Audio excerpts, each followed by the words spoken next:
What's up, guys? Thanks for clicking on another one of my videos. In this one, we are going to talk about factoring. So before we jump into that, make sure to hit that like and subscribe button. But here we go. So for the first step in factoring, whenever you have a binomial, trinomial, whatever polynomial, you need to make sure that you take out your GCF. So you want to look at all of these terms and see what they have in common. And I see that when I look at the coefficients, they both have a 5 that could go into them, right? 5 can go into 10 and 15. And then they both have an x, so I can take out an x as well. So whatever the GCF is, in this case, I can take out a 5 and I can take out 1x. Whatever that is, you're going to put on the outside of your parentheses. And then what goes inside is what's left. And you could think of this as whatever you multiply the 5x by to get back to your original, and whatever you multiply your 5x by to get back to your other original. So what do I multiply 5x by to get to 10x squared? Well, 5 times 2 is going to give me that 10, and then x times x will give me that x squared. And then over here, 5x times 3 will give me that 15x. And I don't need any more x's. It only had one x, and I took it out. And that is your answer for some basic factoring. We just had a GCF. We can't do much else other than take out that 5x. But in the next few examples, we will definitely be able to do a little bit more than just that. So x squared plus 8x plus 15. Again, make sure you're looking to take out your GCF, which we cannot do here because there's nothing that goes into all three terms. Right, this guy has two x's, this has one x, but we don't have an x that we could take out here. So we're definitely not factoring out an x to start. And there's no coefficient here to take out anything. Not that 8 and 15 have something in common anyway. But when we have a trinomial, we're going to have two sets of parentheses here. When you have x squared at the beginning with no coefficient, very simply, we're going to have an x in the first parenthesis and an x in the second parenthesis. And now what you need to ask yourself is, what multiplies to give you the last number right there, and what adds to give you the number on the x? So what multiplies to give you 15, and what adds to give you positive 8? So you're looking for two numbers. Multiplies to give you 15, adds to give you 8. And hopefully you've guessed by now that that's going to be 3 and 5, because 3 times 5 gives you the 15, and 3 plus 5 gives you the 8.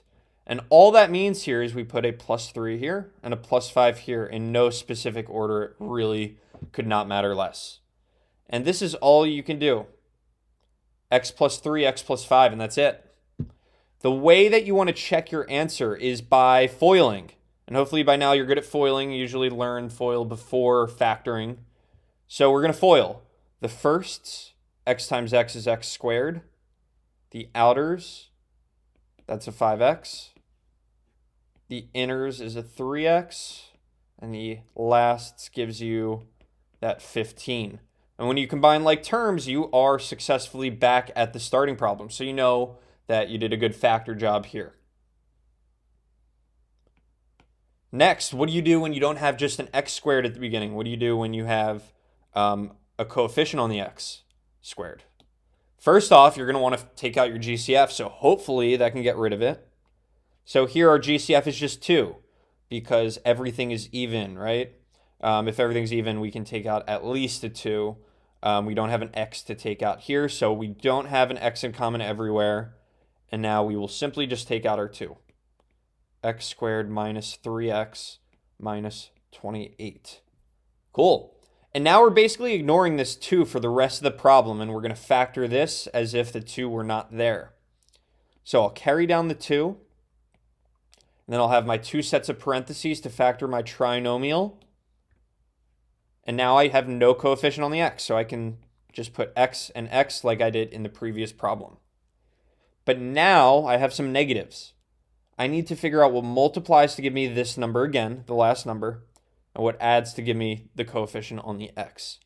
So what multiplies to give me negative 28, and what adds to give me negative 3. So that is going to be negative 7 and positive 4. And again, I just in no specific order, put those inside the parentheses here. And I could FOIL and distribute the 2 afterwards, I recommend, and we should get back to 2x squared minus 6x minus 56. All right, one thing I want to talk about before we move on to the next problem. These signs are very, very, very important. They will mess up your problem if you're not paying attention to them. This sign right here tells you whether these two signs are the same or different.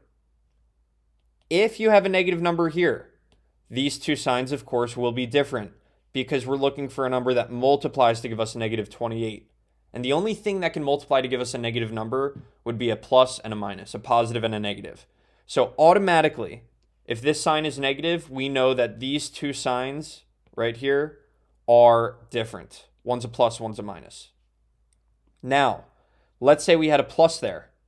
Let's say we had a problem like x squared minus 4x plus 4. We know that both of the signs are going to be the same. And to figure out if they're both pluses or both minuses, we just look right there. So, more to come on that. Move on to the next problem. Don't forget to take out your GCF first. It makes your life a lot easier.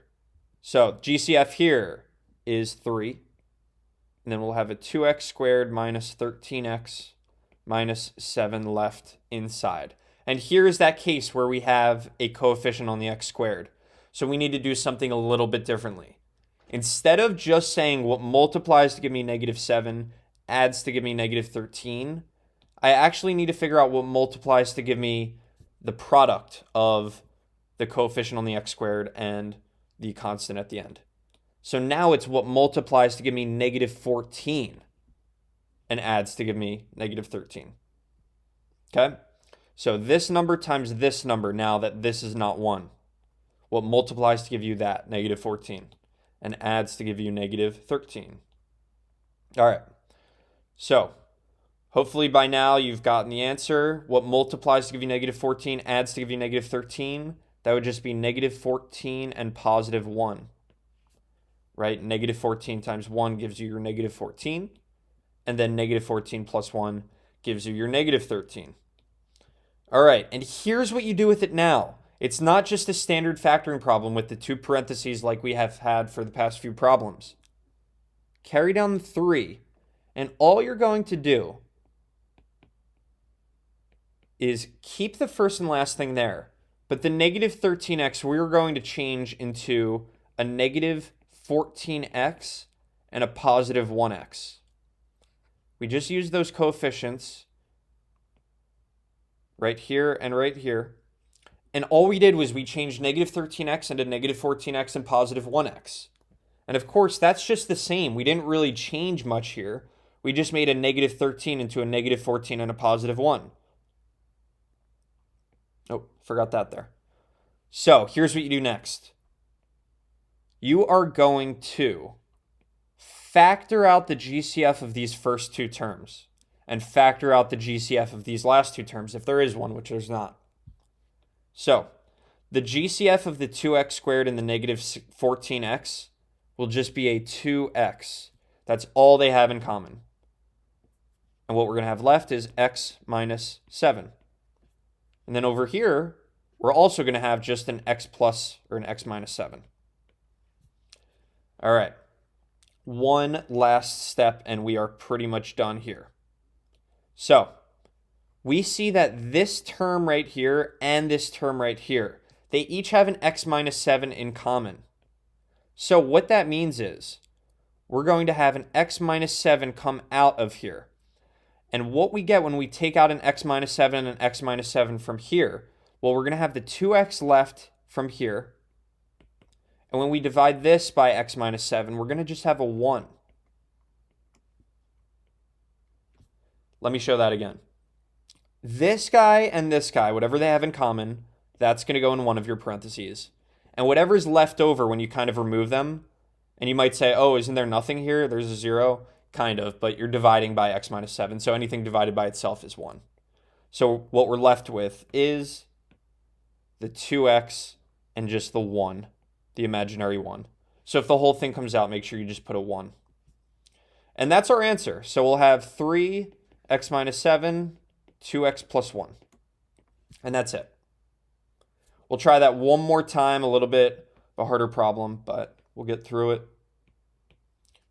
Okay, GCF, of course.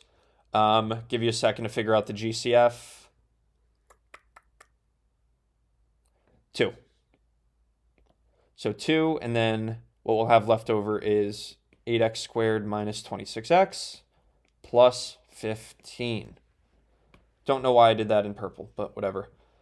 And now, same situation. We can't get rid of that coefficient on the x squared, so we're going to need to use our new trick. We multiply the first thing and the last thing. 8 times 15 should give us 120. So we're looking to see what multiplies to give us 120 and what adds to give us negative 26. All right?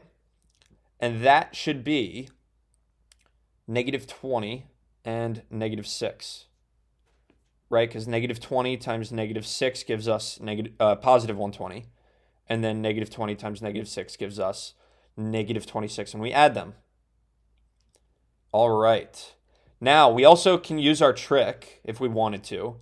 We could see that this was a plus, meaning both of the signs are going to be the same, which they were, and they were both minuses. That will help you out. Trust me.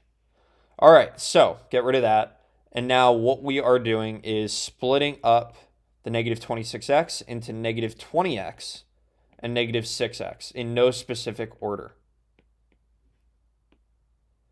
And then next step, we take out the GCF of our first two guys and our last two guys. I'll make that a bracket. Okay, the GCF of 8x squared and negative 20x. Well, I know I can take out an x, and I can also take out a 4 from both of them. Then what I have left over is a 2x and a negative 5. And then when I take out the GCF here, I'm going to take out a negative 3. You might be asking, why not just a 3? Why did you take out a negative? And the reason for that is, I'll show you in a second. So take out a negative 3, and I'm going to get 2x minus 5 left on the inside. And notice how I had to flip the sign because I took out a negative. And the reason I took out that negative is because I saw that I had a 2x minus 5 here, and I want a 2x minus 5 here as well. And if I do not take out that negative, then I'm going to have a negative 2x plus 5, which is no good. You want these two guys to be the same, because watch what I'm doing next. I'm going to have the 2x minus 5 over here, and then whatever's left when I remove the 2x minus 5s, so just a 4x minus 3, that will go in the other set of parentheses. 4x minus 3. And that's your answer. 2 times 2x minus 5 times 4x minus 3. Please check this. Make sure I did this right. You can FOIL the two sets of parentheses and then distribute a 2 to make sure you get back to the original problem.